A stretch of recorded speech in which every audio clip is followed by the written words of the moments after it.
When I was a young child, I had a dream. The dream was about a playground I used to visit frequently. In my dream, I found a back door leading to a closed-off section of the playground. A worker told me I could enter, so I called my sister to come with me. We both entered the closed-off section. It was dark and all I could see were a few colored slides and some Sesame Street characters on the walls. The dream seemed so real. The next time I visited the playground, I tried to look for the slides. Hello people of the internet and welcome back my friends. I am Matt Smilix and today we are going to talk about the backrooms, liminal spaces and the psychology behind them. According to the Cambridge Dictionary, the word liminal refers to a transitional phase or a state between two phases or places. Liminal spaces are usually empty spaces of transition. An empty school hall we have all walked through while changing classes, a hotel hallway we have visited while going to our room. Hallways are a literal example of liminality. They are the passage we go through when we go from point A to point B. However, these phases of transition can also be psychological, such as a playground. We were all young once. The odds are fairly high every one of us has been to a playground before.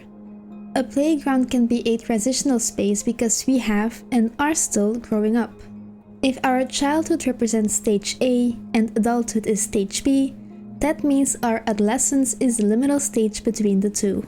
These liminal spaces and backrooms are often rooms with a sense of familiarity, which bring feelings of nostalgia of our childhood. A swimming pool that looks like the one we swam in, a playground that we've played in, a living room we've watched TV in, an office you imagined our parents working in. These pictures are of places we've likely never been to, but they bring back feelings we've had. We remember walking around the pool and feeling the water drip off of our bodies. We remember the excitement of going down the slide and ending in the ball pit. We remember walking down a similar hallway, carrying a backpack that was too heavy and trying to make it to class on time.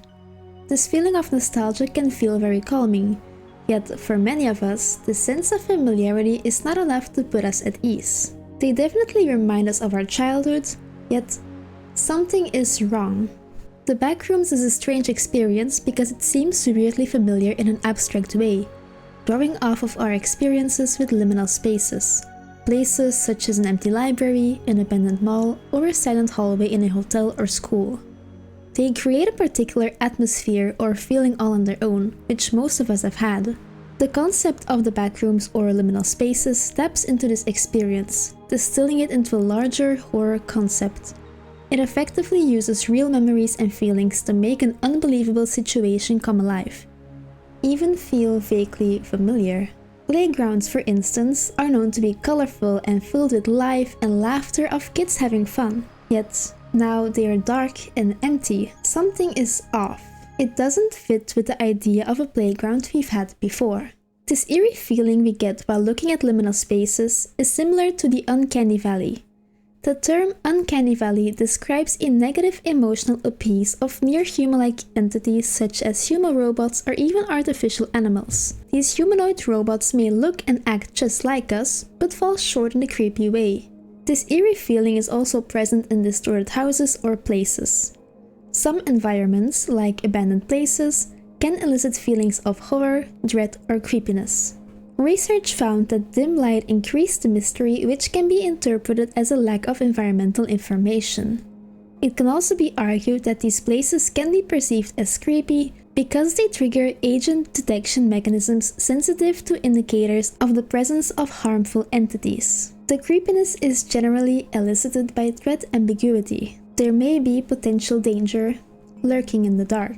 There is a 2022 study that applied the uncanny valley to spaces rather than human-like entities. They did this by researching which variables make a place feel eerie.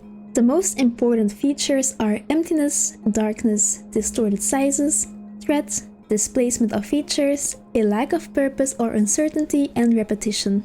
A second experiment was done by taking regular photos and altering them with the previously studied variables to make them more uncanny. The first photo shows a lacking. This could be rooms lacking essential features such as furniture. The second photo shows repetition. Here, paintings and plants are repeated over and over again. Another manipulation is displacement.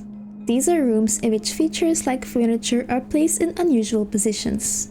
Next, there is size. This contains rooms where features have been distorted to unexpected sizes. Controlled distortion means other variables have been distorted. This could be the lighting, but in this example, the chairs have been placed in an odd way. It could also be adding furniture that's not supposed to be in this room. Lastly, there is social presence, or better, the lack thereof.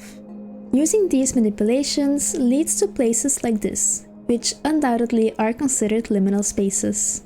This indicates that uncanniness is driven by deviations from typical structures, and they're not necessarily a transitional place. The description of liminal spaces as ambiguous, strange, or eerie fits the prediction of physical places which are eerie because they deviate from the norm.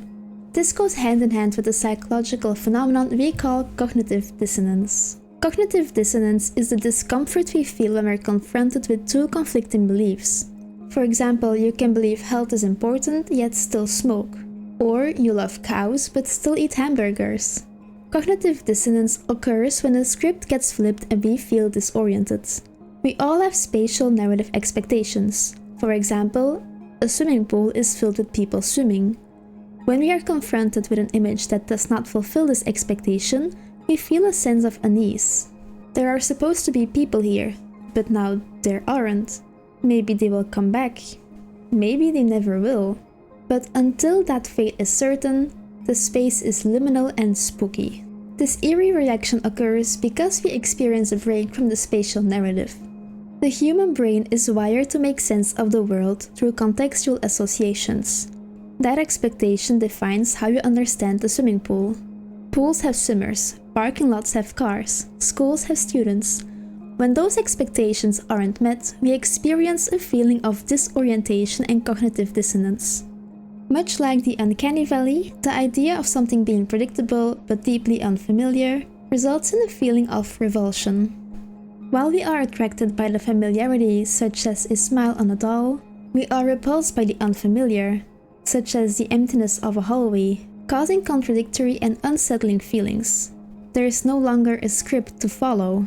We expect an office to be filled with employees, so when the office is empty, something feels off. Why is no one here?